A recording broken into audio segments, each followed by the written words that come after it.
Para sa mga mahilig sa kalikasan, mayroon kayong paraiso na naghihintay. Tara na at bisitahin natin ang nakamamanghang Garden of Sky sa South Korea. Matatagpuan ito sa Gyeongsangun at sumasaklaw sa 165,000 square meters.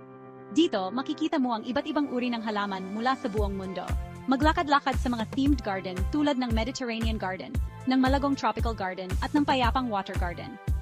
Huwag palampasin ang greenhouse, tahanan ng mga kakaibang halaman at bulaklak mula sa tropiko na magdadala sa iyo sa ibang mundo. Pero hindi lang mga halaman ang bida rito.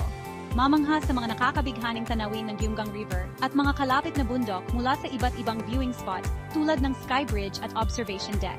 Sakto para sa mga nature lover, photographer, o sinumang naghahanap ng payapang lugar, ang Garden of Sky ay isang santuwaryo mula sa ingay at stress ng pang-araw-araw na buhay.